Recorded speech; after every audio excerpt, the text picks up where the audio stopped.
Think about the last time you made a massive mistake. Did you feel bad because you knew you did something wrong, or did you feel bad because of who saw you do it? Anthropologists divide human societies into two fundamentally different psychological frameworks: guilt cultures and shame cultures. In a guilt culture, the moral compass is internal. Your conscience tells you, I did a bad thing. The feeling can be resolved privately by taking responsibility and fixing the mistake. But in a shame culture, the compass is external.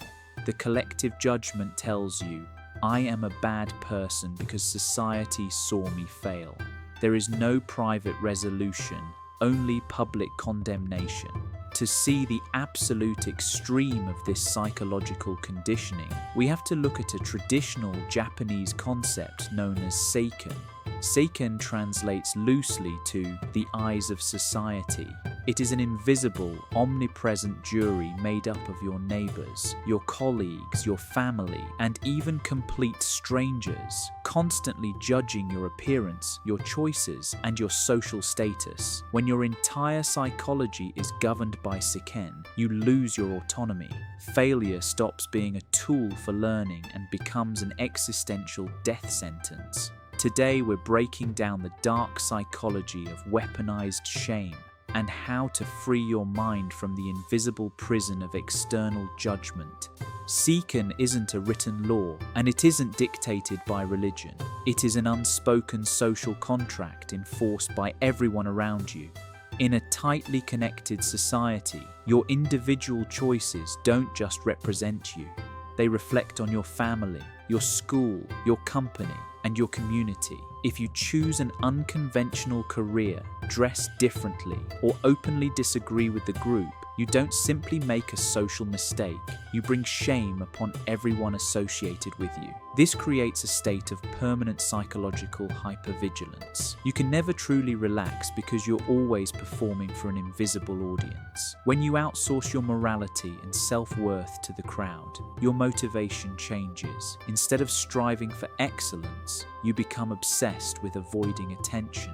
You play it safe, you blend in, you wear a flawless mask, because standing out means inviting judgment. But what happens when the mask slips? What happens when you inevitably fail? In a society governed by weaponized shame, failure isn't viewed as a temporary setback. It becomes a permanent stain on your identity. If a student fails an entrance exam or a professional loses their job, they often can't simply try again next week. The public loss of face feels absolute. This psychological pressure helps explain phenomena like Hikikomori, where people withdraw from society for months or even years, and Kodokushi, the tragedy of dying alone and unnoticed. When failure is treated as proof that you are fundamentally defective, disappearing feels psychologically safer than facing the world. It's easier to vanish than to carry the unbearable weight of public judgment. It's tempting to believe this is unique to one culture, but look closer. The internet has transformed the entire modern world into a global shame culture. Social media has created a digital version of Seken. Every like, comment, share, repost, and quote tweet becomes another pair of eyes watching. We've built a public square where nuance dies. Public humiliation becomes entertainment, and online outrage acts as an algorithmic jury. Without realizing it, many of us now police our own thoughts, hobbies, opinions, and career choices out of fear of what strangers might think. We're constantly looking over our shoulders. We're terrified of stepping out of line. We've built our own invisible prisons. So how do we escape? How do we de-weaponize shame and reclaim our peace of mind? It begins with a complete psychological rewiring. First, separate your actions from your identity. When you fail, your brain naturally wants to say, I am a failure. Interrupt that thought. Replace it with, I made a mistake, and here's how I can fix it. Your actions may be flawed. Your identity is not. Second, dismantle the invisible audience. The eyes of society are far less powerful than your mind believes. Most people aren't constantly judging your failures. They're too busy worrying about their own. Everyone is trapped inside their own fears. Stop allowing imaginary spectators to control your decisions. Third, insource your metrics of success.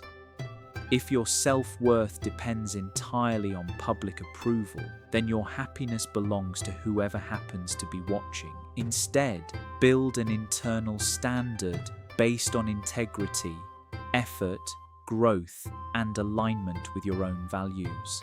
Let that become your only jury.